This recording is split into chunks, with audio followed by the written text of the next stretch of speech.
नमस्कार, मैं शरद यादव, लेक्चरर, डाइटेटा। आज हम आपसे संतुलित आहार और कुपोषण के बारे में महत्वपूर्ण चर्चा करेंगे, जो निम्न प्रकार है। आगे की स्लाइड में देखते हैं। तो जानते हैं पर्याप्त आदर्श आहार क्या है। देखिए, अपने शरीर को सुचारू रूप से चलाने के लिए आपको 3 मुख्य भोजन की आवश्यकता होती है, जो स्वस्थ स्नैकिंग के साथ तुष्टा को संतुष्ट करते हैं।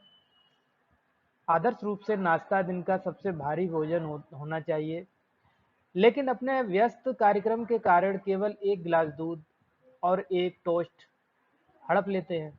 जब आपका दिन एक हल्के नोट पर शुरू होता है, उसके बाद एक दोपहर का भोजन जल्दी से होता है, तो आप रात के खाने के लिए ज़रूरत से ज़्यादा खाना खा लेते हैं। जबकि एक सामान्य भारतीय परिवार में रात का खाना सबसे हल्का होना चाहिए। ये एक संतुलित आहार की विशेषता है। संतुलित आहार वह आहार जिसमें सभी खाद्य समूहों व पोषक तत्वों का शरीर की आवश्यकता अनुसार उचित मात्रा व अनुपात में समावेश हो, संतुलित आहार कहलाता है। आहार के संतुलित निर्माण को सरल बनाने हेतु सभी खाद्य समूह को उनमें निहित पोषक तत्वों के आधार पर 4 भागों में वर्गीकृत किया जाता है। जैसा कि आप स्लाइड में जो चित्र में दिखाया गया है कि इसको बैलेंस किया गया है। आप देख सकते हो जैसा कि हमें क्या-क्या न्यूट्रिएंट्स लेने चाहिए, और इधर भी दर्शाया गया है, जो आपको द फीड पिरामिड दिखाया गया है कि हमारा जो भोजन है वो रूटीन के अकॉर्डिंग किस तरह से होना चाहिए, तो वो इसमें दिखाया गया है। अब जानते हैं आदर्श संतुलित आहार क्या है। एक आहार जो आपके शरीर को आवश्यक सभी पोषक तत्व प्रदान करने पर केंद्रित है, जिसमें मैक्रोन्यूट्रिएंट्स जैसे प्रोटीन, कार्बोहाइड्रेट और फैट के साथ-साथ माइक्रोन्यूट्रिएंट्स भी शामिल हैं, जिनमें विटामिन और खनिज शामिल हैं। उनमें से प्रत्येक की शरीर की विभिन्न क्रियाओं को बनाए रखने में एक अलग भूमिका होती है। ये पोषक तत्व 5 प्रमुख खाद्य समूहों, फलों और सब्जियों, अनाज और दालों, मांस और डेयरी उत्पादों और वसा और तेलों के संयोजन से प्राप्त होते हैं। एक संतुलित आहार के नियम सरल लगते हैं, लेकिन यह पूरी कहानी नहीं है। आपको रोजाना कितना चाहिए, प्रोटीन या कॉर्न्स खाने का सबसे अच्छा समय कब है, और भाग का आकार क्या होना चाहिए। आदर्श संतुलित आहार क्या है? जैसे कि हम जानते हैं, आहार के प्रमुख घटक में शामिल है कार्बोहाइड्रेट्स, प्रोटीन, वसा, खनिज, विटामिन्स। एक संतुलित आहार का अर्थ होता है कि रोजाना हमें उपयुक्त आहार के प्रमुख घटक का एक संतुलन बनाए रखते हुए हमारा आहार लेना चाहिए। आगे की स्लाइड में जैसा कि आप संतुलित आहार के बारे में हमने एक ग्राफ तैयार किया है। जैसा आप देख सकते हो, ये एक सर्किल है और इसमें हमने विभिन्न न्यूट्रिएंट्स को परसेंट में, प्रतिशत में विभाजित किया है। आइए जो कि हम जानते हैं। जैसा कि आप देख रहे हैं, जो ये ब्लू लाइन है, इसमें फल 16.7% लेना चाहिए हमें, और जो आप देख रहे हैं येलो में, धान्य जिसमें आता है, ये 25% होना चाहिए। फिर इधर दिखाया गया दालें ग्रीन में, जो कि 25% होना चाहिए। फिर आइए इधर देखते हैं, ये डार्क ग्रीन है, इसमें जी है 16.7%। उसके बाद ये डेयरी प्रोडक्ट्स आते हैं, जिसमें दूध से बनी हुई जो भी खाने की खाद्य सामग्री हैं, उनको रखा गया है, जो कि 16.7% हैं।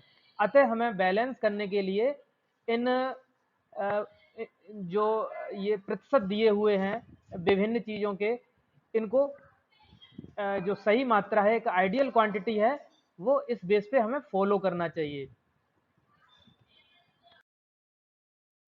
अब हम जानते हैं आहार के स्रोत के बारे में। आप देख सकते हो कि इनको फंक्शन के अकॉर्डिंग 3 प्रकार से हम बाँट सकते हैं। जैसा कि ये चार्ट में दिखाया गया है, ऊर्जा के स्रोत, शरीर की संरचना के लिए ज़रूरी, शरीर की रक्षा के लिए ज़रूरी। तो ये 3 तरह से इनको हमने डिवाइड कर दिया है या क्लासिफाइड कर लिया है। तो पहले हम जानते हैं ऊर्जा के स्रोत। तो ऐसे पदार्थ वो हैं जैसे कार्बोहाइड्रेट और फैट, जिसके अंतर्गत चीनी है, अनाज है, वनस्पति तेल, घी आदि को रखा गया है। उसके बाद शरीर की संरचना के लिए जो जरूरी न्यूट्रिएंट्स हैं, तो उसमें हमने प्रोटीन को रखा है, जिसके अंतर्गत दाल हैं, नट हैं, दूध और उसके प्रोडक्ट, मांस, मछली, चिकन, इनको रखा गया है। अब जानते हैं तीसरे प्रकार के शरीर की रक्षा के लिए जो जरूरी न्यूट्रिएंट्स हैं, तो उसमें विटामिन और मिनरल, जो कि सब्जी, फ्रूट्स, अंडे, दूध आदि को रखा गया है। अतः जो ये चार्ट आपको दिखाया गया, ये आहार के स्रोत को दर्शाता है, जो कि कैटेगरी वाइज हमने इसको विभाजित किया है, जिसमें ऊर्जा के स्रोत, शरीर की संरचना के लिए जो जरूरी न्यूट्रिएंट्स हैं और शरीर की रक्षा के लिए जरूरी। तो ये 3 प्रकार के हम देख सकते हैं जो फैक्ट्स हैं।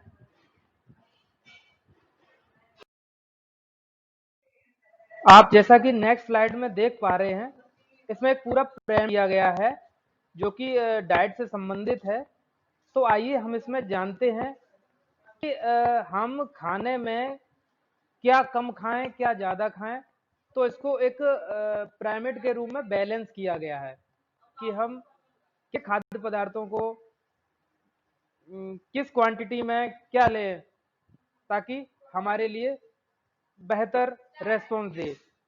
तो सबसे पहले हम देखते हैं कम मात्रा में खाए जाने वाले जो पदार्थ हैं खाने के, उसमें वसा है, तेल है, चीनी है और नमक कम मात्रा में खाएं। उसके बाद आप नेक्स्ट स्टेप में देख सकते हैं कि मीट और अन्य मांसाहारी जो खाद्य पदार्थ हैं पूरे दिन में 2 या 3 बार ले सकते हैं। फिर फल या सब्जियां पूरे दिन में 2 बार इनका भी सेवन कर सकते हैं। इधर देखिए चावल या इससे जुड़े खाद्य पदार्थ पूरे दिन में 5 से 7 बार सेवन कर सकते हैं। ज़्यादा मात्रा में जो खाने वाले हैं वो आप देख सकते हैं, जैसे इसमें फल हैं, सब्जियां हैं, तो हम फ्रूट को ज़्यादा से ज़्यादा भोजन में यूज कर सकते हैं, जो कि हमें एक एनर्जी, ऊर्जा प्रदान करते हैं और हमारे लिए बहुत ही जरूरी और उपयोगी हैं। अब जानते हैं कुपोषण कि कुपोषण क्या है। हमें जिंदा रहने के लिए ऊर्जा की जरूरत होती है। ये ऊर्जा हमें भोजन से मिलती है। अगर हमारे खाने में पोषक तत्वों की कमी हो जाए तो हमारे शरीर के साथ हमारे जीवन पर भी खराब प्रभाव पड़ता है। ये हमारे स्वास्थ्य, व्यवहार, मूड के साथ साथ संपूर्ण विकास को प्रभावित करता है। अधिकतर लोग यह समझते हैं कि जिन लोगों को पौष्टिक भोजन नहीं मिलता, केवल वे ही कुपोषण का शिकार होते हैं। लेकिन पौष्टिक भोजन मिलने के बावजूद अगर आपकी खाने पीने की आदतें ठीक नहीं है, तो आप भी कुपोषण के शिकार हो सकते हैं। जैसे हरी सब्जियां अगर आप में पकाकर खाई जाएं, तो इसमें सबसे ज़्यादा पोषण मिलता है। लिहाजा हम जो खा रहे हैं उससे सबसे ज़्यादा पोषण किस रूप में मिलेगा, उसका ध्यान रखना भी जरूरी है। कुपोषण का खतरा पुरुषों के बजाय महिलाओं में ज़्यादा होता है, वहीं वयस्कों के बजाय बच्चे इसका शिकार ज़्यादा होते हैं। आप स्लाइड में देख रहे हो 2 टाइप्स के मल न्यूट्रिशन होते हैं जो कुपोषण कहे जाते हैं। पहले टाइप का आप देख सकते हो क्वाशरकोर, जो कि क्वाशरकोर जो कि जिसमें बच्चे का देख पा रहे हो कि पेट बाहर आ जाता है और पूरी बॉडी में उसकी स्वेलिंग हो जाती है, पैर उसके धनुष आकार के हो जाते हैं और पूरे चेहरे पे, पूरे शरीर में, हाथों में एक सूजन सी रहती है। तो ये बच्चों में इनको पर्याप्त मात्रा में जब प्रोटीन नहीं मिलता है तो ये समस्या आ जाती है। वही मैरिस्मस, ये भी एक कुपोषण कुपोषित रोग है, जो कि प्रोटीन की कमी से ये रोग भी हो जाता है। तो मैरिस्मस में क्या है कि बच्चे का पूरे शरीर की ग्रोथ रुक जाती है, जिसमें उसके आप देख पा रहे हो, उसके हाथ हैं, पैर हैं, ये सब एकदम से सूख गए हैं, उसका हड्डी का जो स्केलेटन दिख रहा है। तो ये कुपोषण में दो तरीके की बच्चों को एबनॉर्मलिटीज हो जाती हैं, जो कि क्वाशरकोर और मैरिस्मस के रूप में जानी जाती हैं। अब जानते हैं कुपोषण के लक्षण। कुपोषण का सबसे प्रमुख लक्षण वजन कम होना। देखते हो मलन्यूट्रिशन में बच्चे के अंदर, जैसा कि आप समझते हैं कि जब हमें पर्याप्त मात्रा में संतुलित आहार नहीं मिलता है या बैलेंस डाइट नहीं मिलती है, जैसा कि आप जानते हो हमें खाने में अपने शरीर की वृद्धि और विकास के लिए पौष्टिक आहारों की जरूरत पड़ती है, और उन सबका एक रेशियो है कि हमें कितनी मात्रा में कौन सा न्यूट्रिएंट्स मिलना चाहिए। जैसे कार्बोहाइड्रेट है, फैट्स है, विटामिन्स हैं, मिनरल है, प्रोटीन्स हैं। तो हमारे भोजन में ये सारे न्यूट्रिएंट्स विद्यमान होना चाहिए। तो जब ये हमें एक सही क्वांटिटी या मात्रा में हमें भोजन में जब मिलेगा, तो हमारा जो शरीर है प्रॉपर विकास और वृद्धि करेगा। और इन्हीं के अभाव में क्या होता है कि कुपोषण हो जाता है, जो कि बच्चों में या महिलाओं में सबसे पहले ये प्रभावी रूप से दिखाई देता है, जिसके कारण उनकी शारीरिक या मानसिक रूप से वृद्धि और विकास प्रभावित होते हैं। तो अगर आपका वजन 3 महीने के अंदर बिना डाइटिंग के 10% कम हो रहा है, तो आप कुपोषण के शिकार हैं, यानी कि आपको सही मात्रा में संतुलित आहार नहीं मिल रहा है। इसके अलावा थकान, आलस, खून की कमी, सांस लेने में दिक्कत आदि भी कुपोषण के लक्षण हैं। जैसा कि आप इस चित्र में देख पा रहे हैं, जो कि ये दिखाया गया है, इसमें सारे बच्चे कुपोषित हैं और शारीरिक रूप से इनका ये स्केलेटन दिख रहा है, और ये कहीं ना कहीं कोई मैरिस्मस या क्वाशरकोर का शिकार नजर आ रहा है। तो विश्व स्वास्थ्य संगठन के अनुसार 462 मिलियन लोग कुपोषण का शिकार हैं और 159 मिलियन बच्चे इससे प्रभावित हैं। तो देख रहे हैं जैसा कि आप, कि जो सबसे ज्यादा प्रभाव वो बच्चों पे पड़ रहा है। तो इसका कारण सबसे बड़ा कहीं ना कहीं कारण है वो गरीबी है, क्योंकि गरीबी होने के कारण हम कई तरीके के संसाधन नहीं जुटा पाते हैं, जो कि हमारे परिवार के लिए, बच्चों के लिए जो रोजमर्रा की जरूरतें हैं और उनका जो खाने के लिए जो जरूरी आहार हैं, संतुलित आहार हैं, अनाज हैं, वो सब उनको सही मात्रा में तभी मिल सकता है जब हमारे अ, देश में या गांव में या विश्व में जो गरीबी है वो खत्म हो जाएगी। तो हम इस पे कंट्रोल भी कर सकते हैं।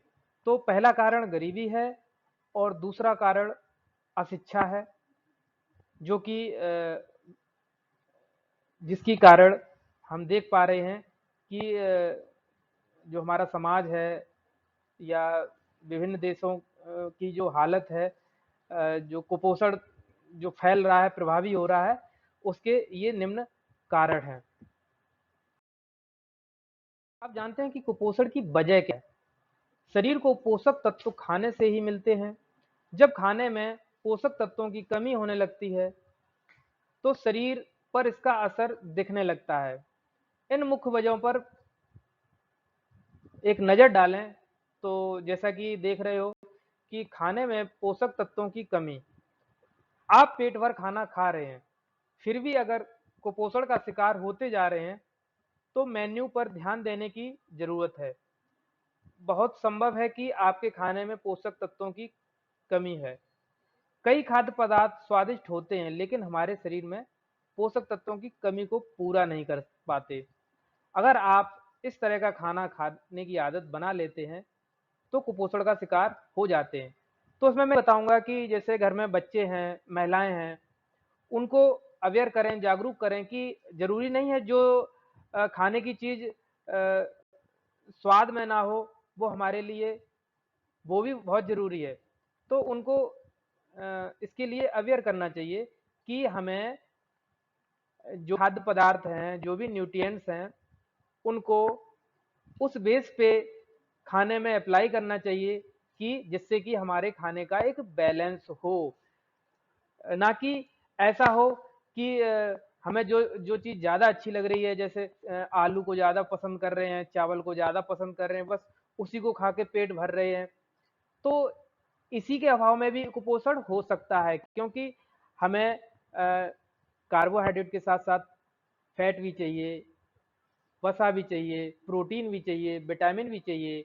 तो इसमें कई चीज़ें हैं कि जैसे दाल है, तो प्रोटीन की कमी को दाल ही पूरा करती हैं। और हाँ, अगर हम दाल नहीं लेंगे, स्वाद देखेंगे, तो क्या है कि हम कुपोषित उसकी कमी से भी हो सकते हैं। अतः हमें उसमें संतुलन लाना पड़ेगा। जब हमारे भोजन में संतुलन होगा तो हम काफ़ी हद तक स्वस्थ रहेंगे। दूसरी आता है संतुलित खाना। उसमें जैसे हमारे शरीर को उम्र और आयु के हिसाब से पोषण की अलग-अलग मात्रा की ज़रूरत होती है। मान लिया आप आधा गिलास दूध पीते हैं और आपके शरीर को 1 गिलास दूध की ज़रूरत है, तो पोषण अधूरा रह जाएगा। अगर भोजन में पोषण की मात्रा ज़रूरी स्तर से कम होती है और लगातार काफ़ी समय तक ऐसा ही कम पोषक तत्वों वाला भोजन किया जाए तो कुपोषण की संभावना बढ़ जाती है। अतः हमको अपने डेली रूटीन में एक बैलेंस्ड डाइट को फॉलो करना चाहिए। और बैलेंस डाइट तभी होगी जब हमारे भोजन में जितने भी ज़रूरी खाद्य पदार्थ हैं या न्यूट्रिएंट्स हैं, वो एक संतुलित बैलेंस में होंगे, तो हमारा भोजन संतुलित होगा। और संतुलित भोजन हमें स्वस्थ और संतुलित भोजन ही हमें हमारी वृद्धि को, विकास को और हमारे स्वास्थ्य को अच्छा बनाता है।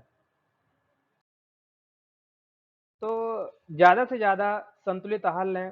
संतुलित आहार में carbohydrate, vitamin, iron, fibre, fat, खनिज पदार्थ, पानी और प्रोटीन, यह 7 तत्व मौजूद होते हैं। कार्बोहाइड्रेट साबुत अनाज, फल, सब्जियों और फलियों वाले खाद्य पदार्थों में पाया जाता है। विटामिन ताज़ा फलों, सब्जियों, अंडे आदि से प्राप्त कर सकते हैं। फाइबर सिर्फ कब्ज ही नहीं, डायबिटीज, अस्थमा, हृदय रोग और कैंसर को दूर भगाने में भी सहायक होते हैं। इनसे शरीर की प्रतिरोधक क्षमता मजबूत होती है। पॉलीअनसैचुरेटेड स्रोतों जैसे जैतून के तेल, नट्स और मछली में संतृप्त वसा पाई जाती है। सब्जियां खनिज और विटामिन पाने का सबसे आसान तरीका है। ऐसे में रोज के भोजन में ज़्यादा से ज़्यादा सब्जियों को शामिल करें। हरी पत्तेदार सब्जियों के साथ विभिन्न रंगों की सब्जियों से आपको अलग-अलग पोषक तत्व मिल जाते हैं। पालक, बीन्स, ब्रोकली आदि ज़्यादा से ज़्यादा खाएं।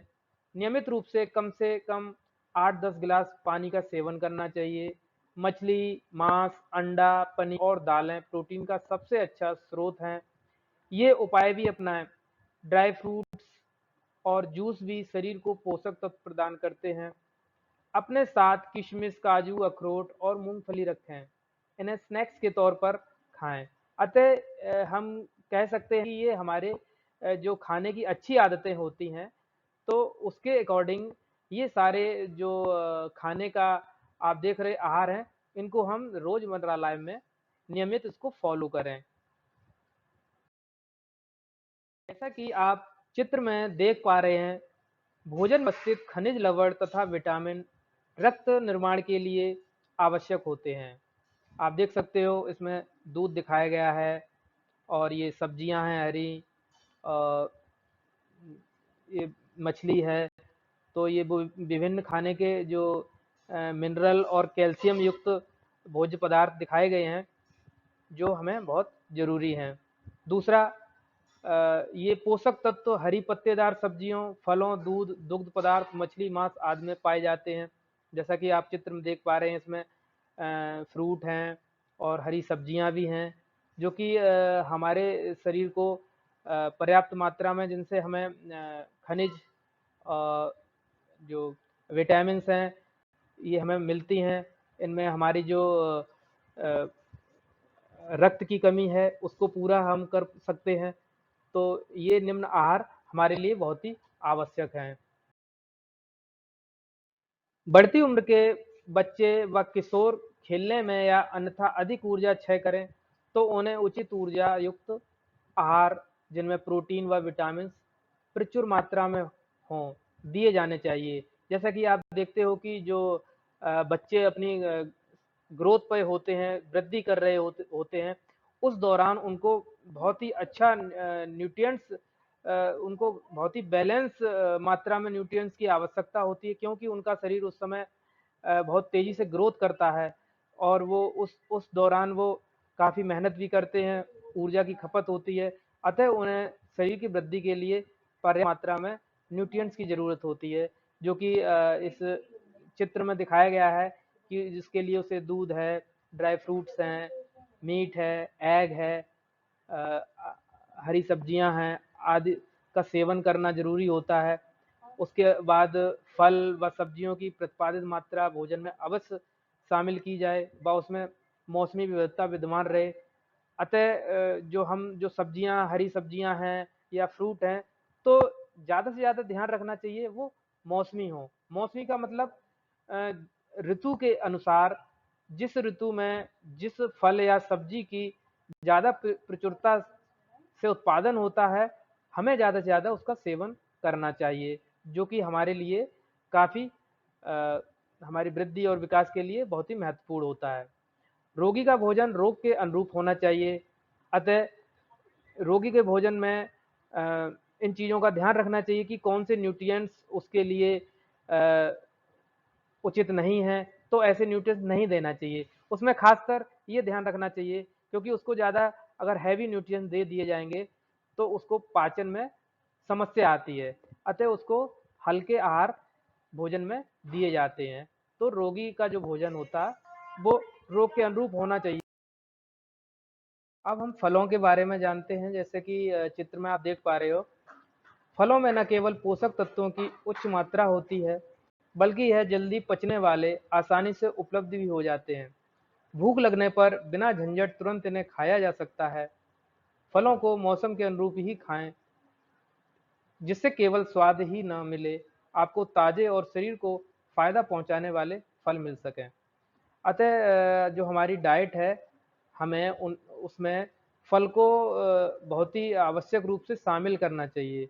फलों से हमें बहुत सारे जो न्यूट्रिएंट्स हैं, वो मिनरल्स हैं, और इससे हमें तुरंत एनर्जी, ऊर्जा मिलती है, और ये पचने में बहुत ही आसानी से इनका पाचन भी हो जाता है, शरीर में रुधिर का निर्माण भी करते हैं। तो फल हमारी डाइट में शामिल होना बहुत ही महत्वपूर्ण है। जैसा कि आप चित्र में देख रहे हैं कि इसमें पूरे दिन का जो खाने की दिनचर्या दिखाई गई है, जिसके अंतर्गत हम ब्रेकफास्ट, लंच, स्नैक्स और डिनर का दिखाया गया है रूटीन के अकॉर्डिंग। तो ब्रेकफास्ट है, जैसा कि दिन की शुरुआत ब्रेकफास्ट से ही होती है। तो हमारा जो ब्रेकफास्ट है उसमें हम जूस है, अंडा है, ब्रेड है, टोस्ट है, ऑमलेट है, इनको शामिल कर सकते हैं। उसके बाद फिर लंच की बारी आती है। तो लंच हमारा ऐसा होना चाहिए, ज़्यादा से ज़्यादा हमारा लंच हैवी हो सकता है, तो उसमें कोई दिक्कत नहीं है लेने में, क्योंकि पूरे दिन हमें काम करना पड़ता है और पूरे दिन सक्रिय रहने के लिए हमें ज़्यादा एनर्जी की आवश्यकता होती है। तो लंच हमारा जितना हैवी होगा, उतना हमारे शरीर के लिए ज़्यादा अच्छा होगा, और उसको हम आसानी से पचा भी सकते हैं, क्योंकि पूरे दिन हम काम करते हैं, सक्रिय रहते हैं। तो लंच हमारा अधिक से अधिक हैवी होना चाहिए। उसके बाद स्नैक्स है, जैसे हम थोड़ा काफ़ी टाइम हो गया है, कुछ लिया नहीं है, तो स्नैक्स क्या है, इसमें हल्के खाने के जो न्यूट्रिएंट्स होते हैं उनको हम ले सकते हैं, जो कि हमें समय समय पे एनर्जी प्रदान करते हैं। उसके अंतर्गत हम सूप ले सकते हैं, गाजर ले सकते हैं, नट्स ले सकते हैं, बिस्किट्स ले सकते हैं, आइसक्रीम ले सकते हैं। तो ये सब स्नैक्स का हिस्सा है। उसके बाद डिनर, डिनर में हम हमारा खाना रहता है, जैसे अंडा है, रोटी है, दाल है, तो ये सब हमारे डिनर में शामिल हो सकता है। तो डिनर में ध्यान रखना चाहिए कि डिनर के बाद हम लोग रेस्ट करने जाते हैं, अतः हमें ज़्यादा ऊर्जा की आवश्यकता नहीं होती है। तो डिनर हमारा जितना हल्का होगा उतना ज़्यादा हमारे लिए असरदार होगा, क्योंकि डिनर लेने के बाद हम सीधा रेस्ट करते हैं बिस्तर पे, और उस दौरान जब शरीर आराम की मुद्रा में होता है तो पाचन जो होता है वो काफ़ी धीमा हो जाता है, अतः डिनर हल्का होना चाहिए। आई होप सो मेरे द्वारा आपको जो संतुलित आहार और कुपोषण से संबंधित जो महत्वपूर्ण जानकारी दी गई है वो आपके लिए काफ़ी उपयोगी साबित होगी, ऐसी मैं उम्मीद करता हूँ। और इन्हीं शब्दों के साथ मैं अपनी क्लास को समाप्त करता हूँ। धन्यवाद।